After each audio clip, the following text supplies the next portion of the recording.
Your desires really do desire you. Your desires desire you as much as you desire it. And we go through so much stress and headache in our lives for a reason, because I think so many people think like, oh, I have this goal, I have this dream, why can't I just have it now? Why can't I just have it now? Why can't it just be planted in my lap? Why can't I just reach out and grab it? Because that would be way too easy. We need to start to understand that what is made for you is made for you, and what is made for you will come and find you. I had this like realization of my life is so beautiful because it's so simple. Hey guys, what's up? It's Jessiara. Welcome back to my channel. Welcome if you're new. Today's video is a bit of a different one. I usually come on my channel with vlogs and you guys get an insight into my day-to-day life. But today, I really wanted to sit down and talk to you guys about the topic of stepping into your woman era, stepping into the best version of yourself, especially going into the new year. I know these videos are floating around YouTube. I know you've probably watched a few of them, but I hope you stick around and join me for this conversation because I've been getting DMs talking with you guys, my subscribers, my followers, just like, how do I do this? How do I start a business? How do I manage being a mum and having a personal life, etc, etc. So I really wanted to delve into this conversation. The video won't be too long, so don't worry. Get yourself a nice drink, get yourself a snack. Let's sit back and relax and have a nice chill conversation on how to step into this new version of yourself, this upgraded version of yourself for the new year. I'll say this in the beginning of the video before I forget. Don't forget to subscribe to my channel if you're new. Give this video a thumbs up. It really helps me out a lot. And commenting and engaging and chatting in the comments as well. So before you get into the fun stuff of like making mood boards and going out in the world and networking or buying new clothes or buying new makeup to revamp yourself, you need to define what this new version of yourself or upgraded version of yourself looks like. For me, what I done when I first started this journey about a few months ago now, it has not been this long, but when I first started my journey of like wanting to upgrade myself and level up, I had to strip it back and first think about who I want to be, who I currently am, and what I want that version of me to look like. So it's like when you're starting a business or when you're launching a product or a service or something, you don't just launch the product. You don't just have the product in your head and launch it. You need to do background work, you need to do the marketing, you need to do the SEO, you need to do the analytics, you need to, work out a team, you need to work out what the product is, who you're selling to, target audience, etc, etc. So it's the same thing with rebuilding yourself and rebranding. You don't just go straight into the person who you want to be because you don't know what she looks like, you don't know what she acts like, you don't know what she actually wants. So take it back. Start off by like asking yourself questions. What is it that I actually want? What is it that I want by the end of this? Is it success? Is it money? Is it a relationship? Is it to network? Is it to launch a business? Ask yourself what you really want, the things that you actually want to achieve, not just the material stuff like money, fame, success, because that is nice, yes, but we need to get honest with ourselves. Do we want to be happy? Do you want to get out of a toxic situationship, relationship, friendship? Or do you just want to feel better about yourself? Do you want to feel more confident? So ask yourself these questions. And sometimes I'll get so honest with you guys, when it comes to like shadow work, it can be so scary because you're asking yourself deep questions that you know in the back of your head, you're answering in the back of your head, but you don't want to come to terms with it. You don't want to actually answer it out loud. And those are the questions that you need to ask out loud because those are the questions that will help you get rid of this version of yourself that you're not quite happy with and step into this new version of yourself where you're completely upgraded. You need to get honest with yourself, babe. And if you don't get honest with yourself, you can't be the best version, the upgraded version. And now for me, like people ask me, what's your goals in life? Like, where do you see yourself in 5 years? My ultimate goal in this moment in time, being speaking to you in this current day and age, is I want to live a simple life. That's it. That's all it is. If you asked me 2 years ago, a year ago, even the beginning of this year, Jess, what do you want in your life? Like, what's your goals? My goal, my answer would always be, I want to be financially stable. I want to live a peaceful life. I'm laughing at myself because I always wanted to have a peaceful life. I always wanted to be financially stable. I'm never gonna have a peaceful life because guess what? I've got a toddler, I've got a 3-year-old. I'm gonna have a newborn. I work for myself in this industry. It's never peaceful. It's never quiet. There can be quiet times, but that's just not the case. So after doing the shadow work and after asking myself those hard questions, I've just simplified my answer. I want to live a simple life. I want to live a simple life. And what that means exactly to you may be completely different to what it means for me, but let's move on to the next step, which is exiting your lazy era. You would think I have it so figured out. I'm a mum, I have a child I have to look after, I work for myself. You would think I'm self-motivating and organized and I know what I'm doing. I'd be lying to you if I said that was the case. It's not. Like, I didn't have the strength to admit to myself that I was lazy. Like, that's a big word. If someone says you're lazy, I would be so offended. I would be so offended, but it's true.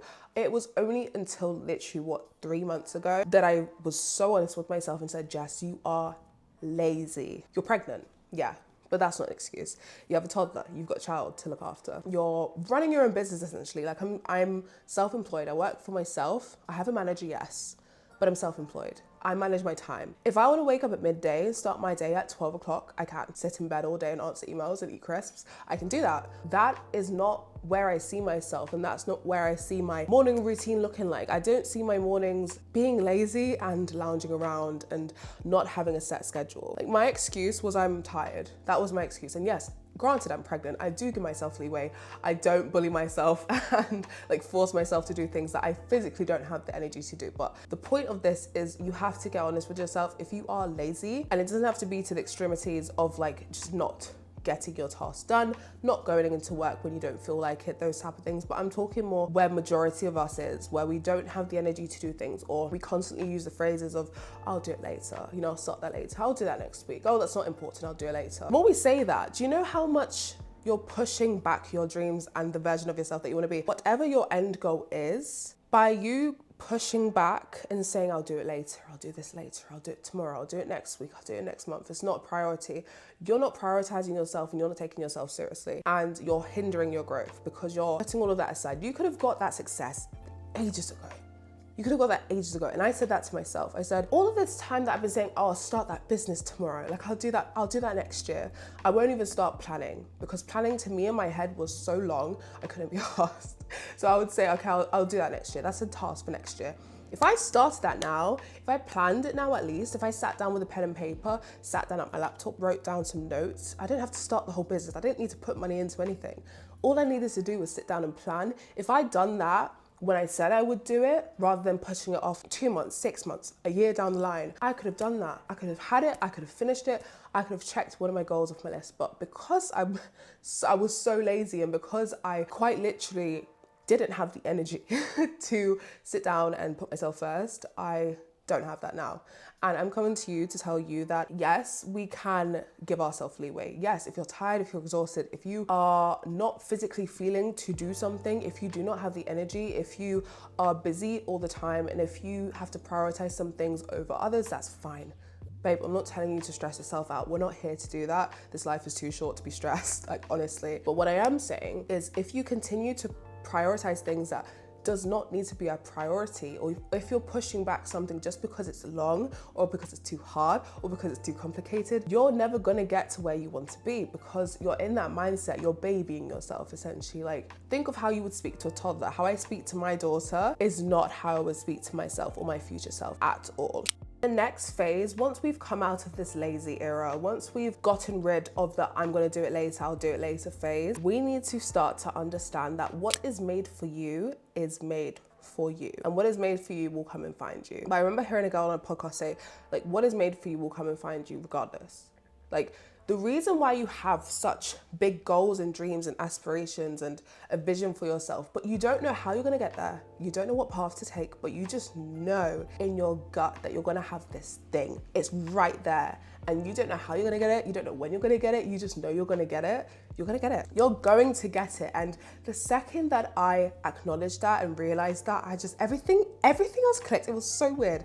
Everything else clicked. Like, think about it. You don't feel these desires and dreams for no reason, especially if you don't know the steps that you're going to take to get there. For example, me, I always knew that I was going to work for myself. Always. From such an early age, from like 5 years old, I kid you not, I would go around, if only my family members were here, I'd go around telling my aunt, my sister, my cousin, I'm not working for anyone. I don't want a job, I'd say. I don't want a job. I don't want to work for anyone. And do you know why? It wasn't because I didn't want to be bossed around. It's because I saw myself doing more. This isn't to talk down upon people who have a 9 to 5. This isn't to talk down upon people who don't work for themselves. I think it's amazing. For me, my path for where I see myself in the future, for where I am now, I was never going to work for anyone, and I always was going to work for myself. So that was implanted in my gut. That thought, that idea was implanted in me for years, for decades. I pick my own schedule. I am my own boss, and I always knew that was gonna happen, but I just didn't know how. I didn't know what path, I didn't know what industry. I just knew I would not work for anyone. And it's the same for you. You may have this idea in your head or this vision for yourself. You may think the end goal is, I will have a mansion in Italy. Don't know how I'm gonna get there, but I'm gonna get there. Or I'm gonna launch a business and it's gonna change the industry forever. Don't know what business it is, don't know what industry it is, but I just know that's gonna happen. When you have this gut feeling, I always say trust your gut. Whenever you have a gut feeling about something, or good feeling or bad feeling, it could go either way. Like me, for example, I always trust my gut. My gut never lets me down, never lets me down. My gut health maybe, but my gut never lets me down. Whenever I have a feeling about something, good or bad, I trust it. I feed into it, I read into it, and I feel the feelings, and I just go with it. And eventually the truth comes out, whether that's good, whether that's bad. I've accepted that what's made for me will come and find me. What's made for me will come and find me in due time. How, I don't know, we'll figure that out. But that's a lesson that I want you to know now before we continue on, is what's made for you will come and find you. You don't have to know the answers now. You just need to know that it is indeed going to happen. You just have to trust that it's going to happen. And then eventually when you find the steps to get there, it will all fall into place. Your desires really do desire you. Your desires desire you as much as you desire it. And we go through so much stress and headache in our lives for a reason, because I think so many people think like, oh, I have this goal, I have this dream, why can't I just have it now? Why can't I just have it now? Why can't it just be planted in my lap? Why can't I just reach out and grab it? Because that would be way too easy. Life would be way too boring, like honestly. Our life would be way too boring if things were just handed to us. If we had a goal, if we had a dream, if we had a business idea and it was just handed to us, we didn't do any of the work, we didn't go through the headache, we didn't go through the stress, and it was just handed to us, life would be so boring because everyone would have everything they've ever wanted. And yes, that's amazing, but point of life, to get intellectual for a second, the point of life is to go through these trials and tribulation. Yes, it's hard. Yes, it's a heartbreak for some of us. And me, I'm in a healthy and happy relationship that I've been in for 4 years. I have a healthy and happy, beautiful daughter who's 3 years old. I'm expecting another baby. I'm in a healthy and happy and cleansed environment. I'm happy within myself. That didn't just happen. That didn't just happen. Like, I went through traumatic, abusive, physically mind-boggling relationships to get to my partner now, to get to my relationship now. If I didn't go through that, if he was just thrown at me, the perfect man, if he was just thrown at me and I didn't go through all of that, I wouldn't be as grateful for him as I am now because I went through all of that. And it's the same for you. If you don't go through the heartbreak of friendships, the heartbreak of relationships, if you don't go through getting rejected for a job or university or college or whatever it may be, and things were just tossed at you and you just got what you want, you wouldn't be as strong as you are today, you wouldn't be as happy as you are today, you wouldn't be as wise as you are today because you've gone through all of that. If things were just handed to you, babe, you wouldn't be the version of you that you are now. That's why I'm saying to upgrade yourself, because some of these videos I see on YouTube is telling you to rebrand yourself, to change yourself completely. Don't change yourself completely, because the version of you that you come in is the most amazing and top quality version of yourself you're gonna get. You're not gonna get any better than you. So all you can do is upgrade, all you can do is level up. Don't change yourself entirely. Don't go from A to B, A to Z, because I personally don't think that's healthy. I just think we all need to grow and evolve. We don't need to completely change who we are. Final step to being the best version of ourselves, to upgrading your woman era, is to understand the simplicity of life and to enjoy the simplicity of life. What does that mean? My life, for example, on a daily basis, if you watch my vlogs, hey, what's up? But I vlog my day-to-day life, and to me, my life is so incredibly mundane. I do the same thing every day. Some days are different, of course, because of my job, but most days are the same. I wake up, my toddler has breakfast, we play, we go for a walk, I film, I answer emails, I cook dinner, pick her up from nursery, we go to bed, we start the day again. Some days are different where we go out. We go to the museum, we go to a park, we go for a walk, we go to see family, we go to a cafe, we go to a restaurant. But for the most part, my days are so mundane. My days are the same in, same out. Recently, as in like a month ago, I think, it's very recent that I've just had this like realization of my life is so beautiful because it's so simple. My life's not complicated. I ran away from a complicated life in London.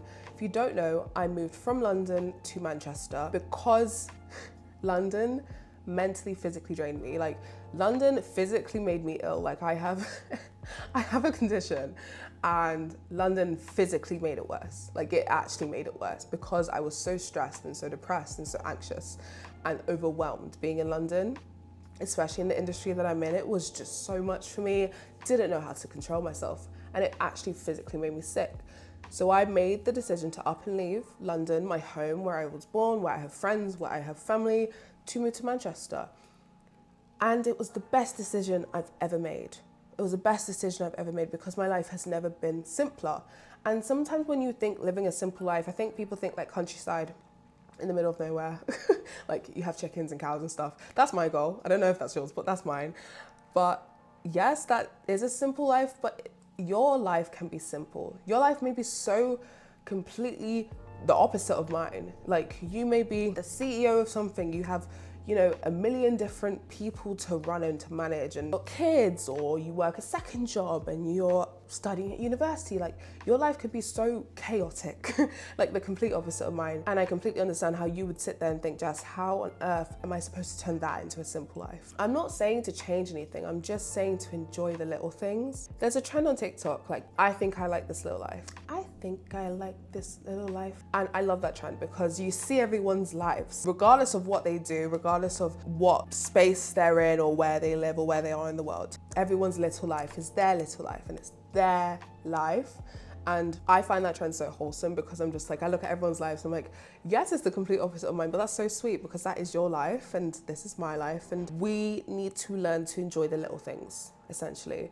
Because when you get the success, when you get the fame, when you get whatever it is that your goal is, sometimes it can be so easy to drop off and forget where we came from, forget our home, forget our environment, forget our humble beings, and just go straight to the excitement and money, fame, fortune side of things. And I know that's not the goal for everyone, but for most of us it is. I have to be so real. Finding the joy in little things in your day-to-day life is so important. Me, like I said, it literally until a month ago, I've just started enjoying my life, like being present and actually being present. Not just say I'm being present, no, actually being present, as in instead of reaching out for your phone when you're out for lunch with the girls, with your boys, with your family, with your friends, instead of reaching for your phone to take a picture of your lunch, sit there, look at your lunch.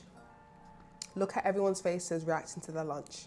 Or if you're out for coffee, if you're having your coffee in the morning, sat on your sofa, you have your coffee, look outside. Enjoy your coffee. I know that sounds so like, but honestly, it makes you feel more about everything. Like, yes, there's so much going on, and currently in the world, there's so much going on, and there's so much negativity, and there's so much hatred. And in your personal lives, you may be going through something so hellish. You're just like, how am I gonna get out of this? When you do that, when you just take it back, strip it back, and sit and enjoy the little things, it makes everything seem less daunting. Yes, it's horrible sometimes, but like when my toddler's screaming in one room, or my partner and I have a disagreement, or work is stressful, and I just like sit there and I exist. I just sit there and I exist. It really changes my mood. And I know it won't for everyone because it's easier said than done, but I just want you to remember when you're going through this transitional phase, regardless of what it is your goal is, I want you to remember to enjoy the little things, to enjoy your little life, to enjoy the mundane things. Because like I said, when you get where you want to get to, when you get to the top, or when you get these goals, when you get the job, when you get the relationship, you need to remember where you came from. You need to remember to enjoy the little things and not get sucked up in the world of it all, because it can be so easy to get sucked up into that bubble. And then some final tips that I have is keep your peace, protect your peace. Please, there's too many toxic people in this world. There's too many people in this world that want us to feel harm, to not be happy, to not succeed. And whilst that, yes, is horrible, it will happen. It will happen to the best of us, babe. So protect your peace, because one thing I learned is to move in silence. And I think I've been saying this since I started my channel, move in silence. What does that mean? It means when you're working on something, if you're working on yourself, you're working on a business idea, you're working on a project, you're about to move house, you have a mortgage now, like you have a dog, like it could be anything. Move in silence. Don't say anything to anyone until it's actually complete, until you've signed the dotted line, until you have the keys in your hand. Please don't say anything to anyone, just to protect the stress, to protect the outside noise, because I've done this too many times. If you follow me, you would know the stories I have. I have a friend who stole a business idea. I have a friend who stole someone I was in a relationship with, all because I said too much, all because I was too excited before the time actually came, but the thing happened. So protect your peace, move in silence, especially 2024, because we're going onwards and upwards, we're aspiring for more. And that is the final tip I have for you guys. That is everything for this video. Really hope you enjoyed it. It's different from my obviously normal videos because my normal videos are vlogs. But let me know if you like these style of videos because I really enjoy just sitting down and getting candid and talking with you guys and just giving you some advice on things that I'm learning currently. Like, I'm still in this transitional phase. I'm not quite there yet, so we're doing this together. Let me know if you have some other video ideas in the comments and what you would like me to talk about. Let me know in the comments if you have any ideas and we can keep this series up. Don't know what to call it. But yeah, if you like this video, don't forget to give it a thumbs up. And if you're new, subscribe to the channel because it really helps me out a lot. And I'll see you guys in the next one.